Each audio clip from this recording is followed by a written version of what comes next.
Welcome to Spotlight New England. I'm one of your hosts, Audrey McClelland. And I'm Ashley Erling, and it's What We're Wednesday. Loving Wednesday. I love it. I went first last week, so you have to go first this week. Okay. Yes. So we started our new series, What We're Loving Wednesday. So we could just basically what we talk about when we're together. Yes.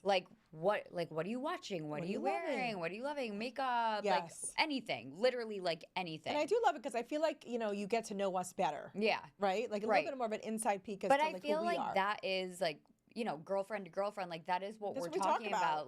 If you found something you love, you would share it, vice versa, and whatever. So this is our daily conversation too. Literally. So that's why we're let's just put it in the show.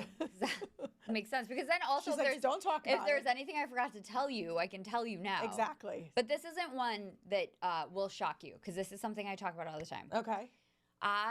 What I'm loving is my clothing rental subscription. Yes. Okay. Nuuly. Okay. So it's Nuuly is the name of it. Nuuly.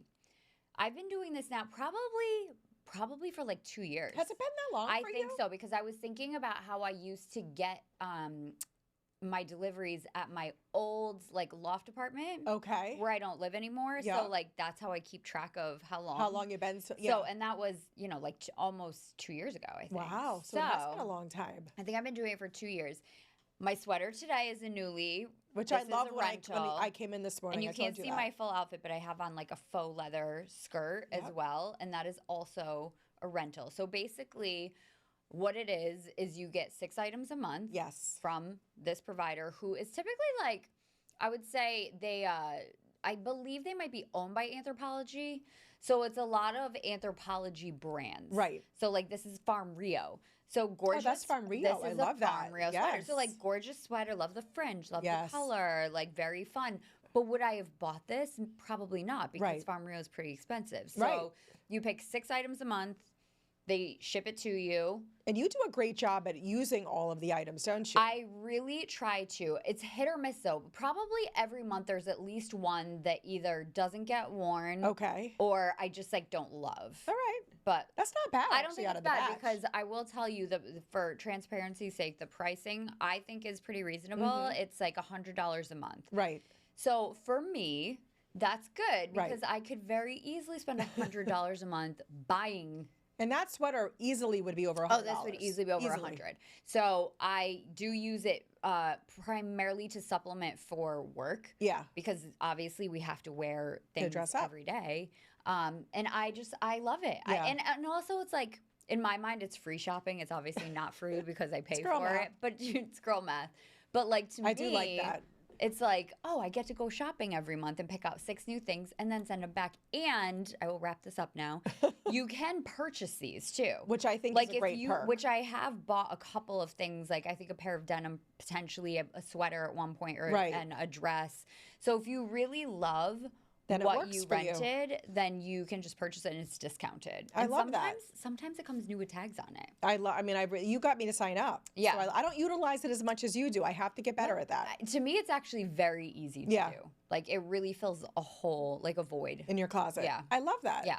All right, so mine what are you loving? I'm going to take my watch off as I do this. So I wear these bangle bracelets every day. You do wear pretty those much every single day. For a long time. I've worn them. So funny that you say, how you track back. Yeah. I remember living in our old house and having That was a long time and ago. That was at least over, it has to be over maybe 13, 14 years. Oh my God. So these are Buddha bangles. The same ones? No, I did get myself a brand new set. But these are called Buddha bangles. And essentially, so I have 9 of them.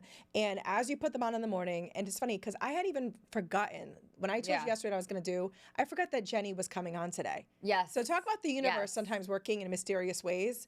But as every morning I'm putting one on, I just say an intention for the day, a kind of a manifesting intention. Yeah. And I've loved them. And actually, I know how long it's been because I remember when Victoria was born, I was doing them. So it has to be at least 13 years I've been wearing them. And I got myself a new set a couple years ago, but they're weatherproof, they're waterproof, TSA approved.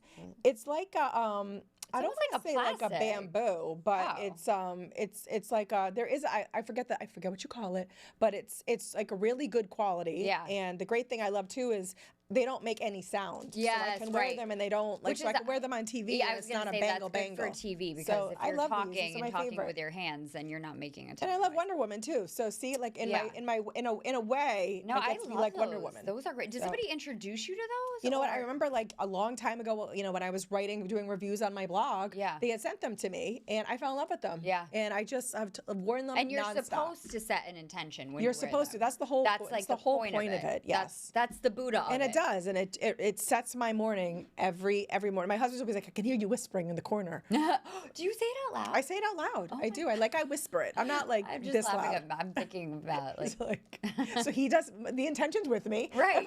I love that. So yeah, so these are my bangles. Love those. They always look so fun on you. Okay, we have a lot more of manifesting to talk about coming up on today's show. Yes, I didn't mean to give it away. No, we're giving it away, but you have to wait and hang on after this quick break. Yes. We're going to talk to an author who knows all about it, and she's going to teach us to do it too. Stick around. Welcome back to Spotlight New England. We want to help set you up for success this year, 2026. And Audrey and I have been talking a lot about manifesting, so we have called in an expert today to help us and you do just that. Jenny Block is the author of the book Badass Manifesting, and we are going to learn all of her guidance, tips, tricks, because this is all we've been talking about. Welcome, Jenny, to Spotlight New England. We're so excited to have you. Your book cover perfectly matches our aesthetic. I know. I know. I love that. Thank you so much for having me. I'm excited. We are so excited to have you. You're just such a wonderful, lovely human being, but you're also a badass. And this is not your first book, but tell us a little bit about what it is that drew you to this topic for this book. So I had a lot of friends who really fell in love with The Secret many years ago. Just loved how excited they got, and they were making vision boards, and they were connecting with each other and talking about this, this magic that was going to happen. And one by one, I saw people sort of fall out of love with it. And I felt kind of sad because I loved their sort of enthusiasm in all of this. And so I asked them what happened, like, what's up? And they said, nothing. That's what happened. No. And I thought, oh, okay, well, talk me through that. What I learned was that all the was happening, the envisioning, the boards, the wishing and the hoping, but no one was putting themselves in the room where it happens. And let's be honest, manifesting is amazing, but it's still not a magic trick. It's a mindset. It's a tool. And we still have to do all of the other things. Now, just like, you can't just get a gym membership to get in shape yet. Show up. There's no magic pill, no magic thing for becoming a genius. You have to study. It feels the same way with manifesting. It is not as simple as wishing and hoping. Otherwise, it would be a la peanut butter and jelly sandwiches and I'd be surrounded. So I was excited to sort of talk to people for whom manifesting really did work, for people who took the ideas of The Secret and made them the reality of The Secret. And what I learned was fascinating, and I was able to share in this book both what I've done, the things I've manifested in my life. Each chapter starts with a very personal story, and also lots of quotes from people so that people know it's not just me, it's not just luck, it's a little bit of, it's a sprinkle of a little bit of everything.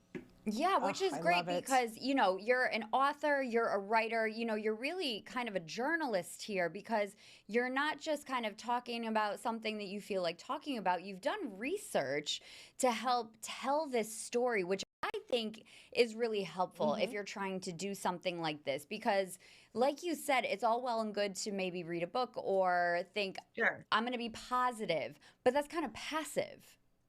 Exactly. And I think that that's a great way to start. Like, I want people to start their day.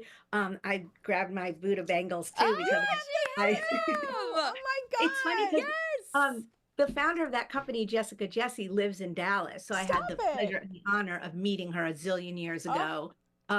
and was so moved by her idea that all jewelry should be intentional, that jewelry is great, that it's pretty, but what if we put it on and change the way we felt all day? And I love the idea of, like, for me, something tactile is great. And when it comes to manifesting, maybe that's what you want. People who keep stones lined up, people who write intentions and keep them in a jar. This is all about keeping what we want right in the forefront, instead of having it be like, okay, but yeah, I got to do the dishes, got to do the laundry. Absolutely. All those things have to be done. But are we remembering to put in the forefront what we really want? Because it's really easy to let that fall into the background. I love this, and I am so fascinated by this topic. And, what I love and appreciate about you is that, I mean, honestly, like through my entire adult life, I've always believed in like the manifestation and, the believing and that you can achieve if you have these positive thoughts. But I have to be honest, I've had so many people throughout my adult life kind of go, oh my God, roll, just what you like, exactly. You've been there, because they do exactly what you just did. They'll roll my eye like, oh my God, Audrey, like that's so hokey. But I've kept believing, but I'd love for you to walk anybody through who's watching this right now and immediately has that attitude about it, because I know that I've had to try to deal with it throughout my life. But I love that you make these tips, and within your book, I love the personal stories, but most of all, I like that you make it very tangible, like easy to understand. I think that's really what it's about when we're talking about anything, right? Like, you want to learn a language and it freaks you out, and then you learn you can go on an app and, play games, and you're like, okay, I get this. Now I have a system. And so I feel like what I did was took all the knowledge of all these people, all the things sort of out in the ether. I am in no way claiming to have invented any of this, and said, how can we take sort of the best of this and make it something that we would actually do? So we wake up in the morning and we say to ourselves, I am a badass. Let's just start right there. I hate to quote Stuart Smalley, but what did he used to say? I'm good enough and smart enough. People like me. Right. Like, it's important to start the day with, today is going to be a great day. I start every day with, I am going to be stronger today. Every day I'm getting stronger. I'm going to get more done today than I did yesterday. Whatever it was that I want to accomplish, because our brains are way more powerful than we give them credit for. And if we're starting out with the day with, I can't do this again and everything sucks, you know what? I can pretty much guarantee everything will suck, because I also very much believe in the law of attraction. So we start out and we say, this is how things are going to go. Does that mean everything's going to go perfect? Absolutely, positively not. But what it does mean is that we're looking forward and taking steps and moving towards what would make it positive. So we say out loud what we want. We write down what we want, and we remind ourselves of that. You can put it out, you can have it in the jar, you can wear it on your wrist, wherever it is, but we're putting that in front of us all the time. Then we tell someone. There's nothing better for manifestation than accountability. If you've already told Ashley that you are going to clean out your Christmas stuff before you pack it up, Ashley's going to ask you tomorrow, have you started working on that yet? And you can tell her to stop asking me, or you're not going to do it. Or you can say, right, that's my accountability partner. Right. You know what? Actually, I didn't start, but I'm going to tomorrow. Then we have to take the actual steps. What can I do today? What's the one step I can take? Who can I call? Who can I email? Who can I talk to? Who can I ask to introduce me to someone else? I mean, Ashley and I met because of a woman who very much believes in this, who said, what would happen if I put a room full of people together who are all movers and shakers, who all are excited about the world, who all want to make things happen? Imagine the synergy. And look at that. Here we are, right here together. I had the opportunity to write about Ashley's wedding. Why? Because we were put in the same room. So again, none of those things are going to happen if we don't take the steps. Believe me, I wish they would. I would love to do some magic potions and sprinkly dust and be done.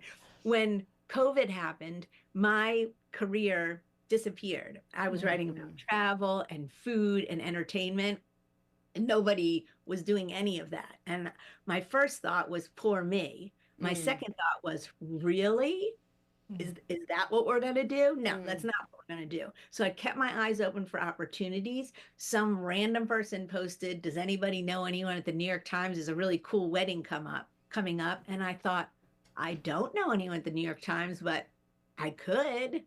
And so I rooted around. I found someone who was willing to connect me. I've now been with the New York Times for 6 years. Wow. That's incredible. I didn't know that was how you ended up at the New York Times. So I love that story. I literally said to myself, what do you want to spend your time during this lockdown doing? I want to write. I want to be happy. I want to find the joy in whatever the heck is going on. Okay, weddings writer, like, ta-da. So, oh my gosh. Amazing. Sometimes I look back and I think, I just got chills. I think, could I be like the president? Am I misfocusing my power? Right. What are the things that we really want? And what are we willing to do?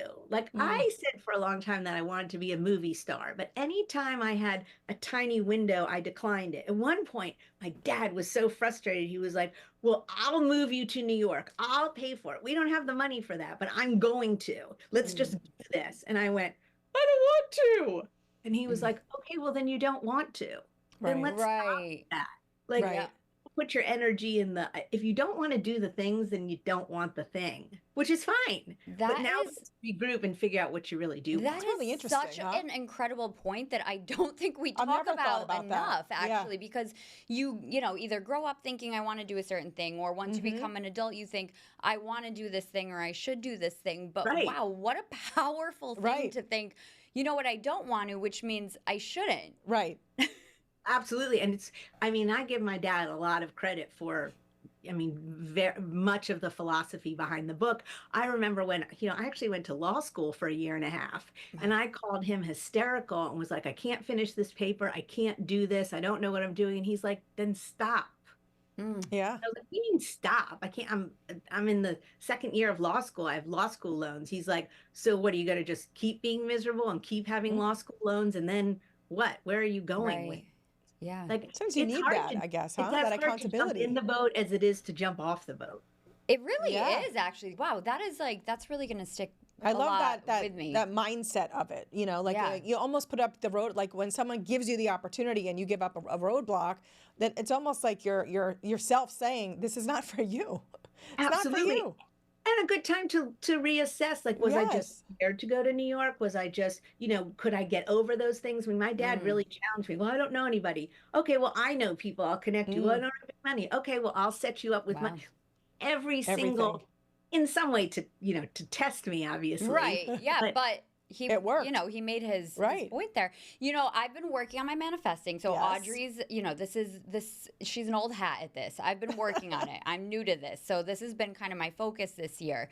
One of the things I struggle with, or have been struggling with, is like not feeling silly putting something very big down on either paper or whatever, like, to say is like almost doubt, like, why, like, you would never be able to do, or not never, but like anytime soon, what makes you think you'd be able to do that? And I think that's part of my block that I'm figuring out, is like, if you are not necessarily doubting yourself, but you feel like it's silly to put it out there, like you're saying, accountability partner. Yeah. Like, it feels silly to say to somebody, I'm going to write a book, or like something like that.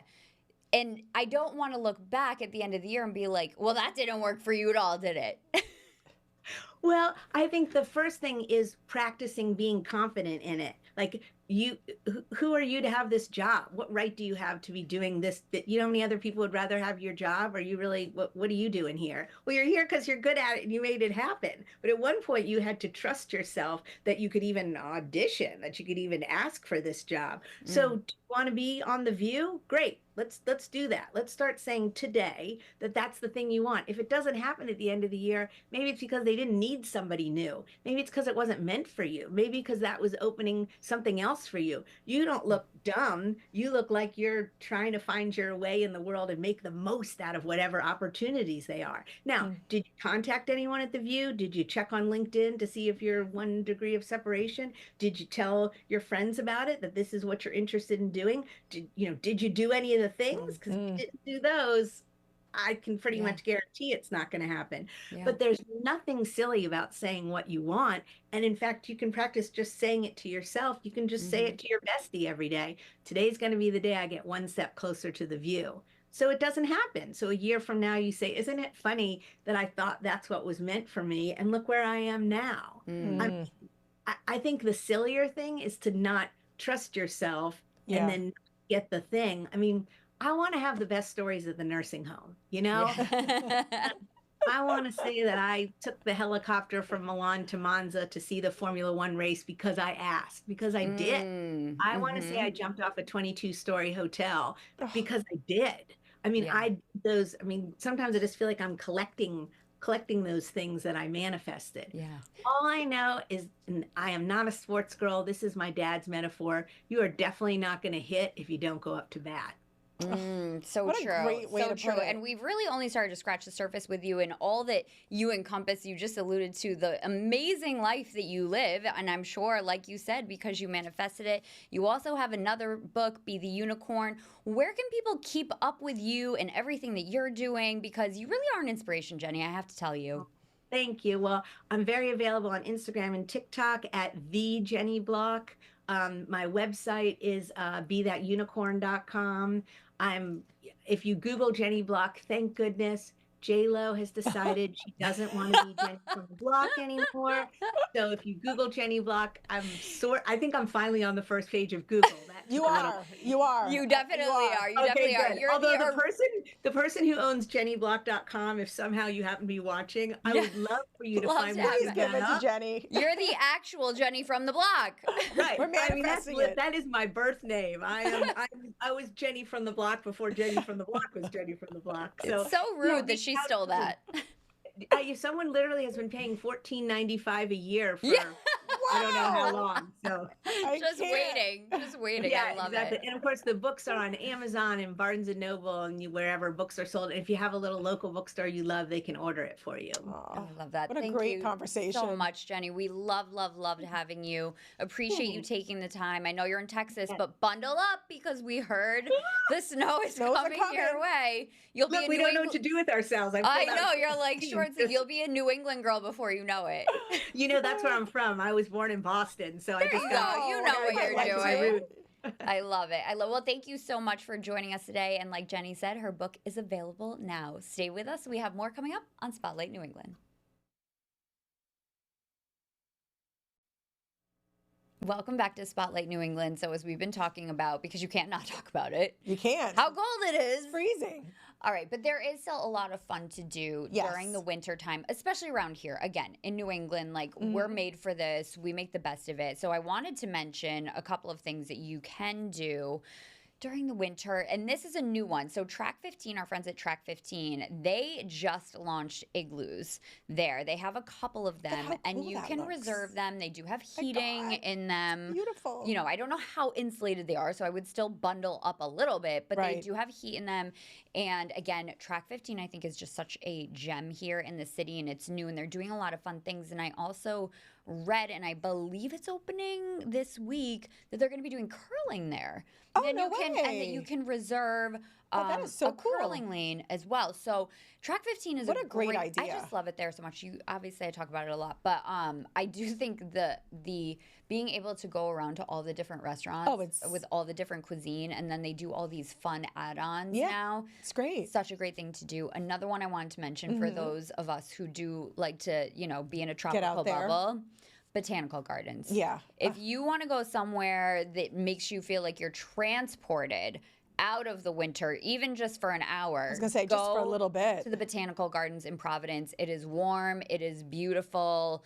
It will fill you with endorphins, and you'll be able to will give you that hit. You'll be able to carry on with winter. Great picks. I love both of those. Couple of ideas to do over the next few days as it is very, very cold. And thank you for joining us today on Spotlight New England. We'll see you next time.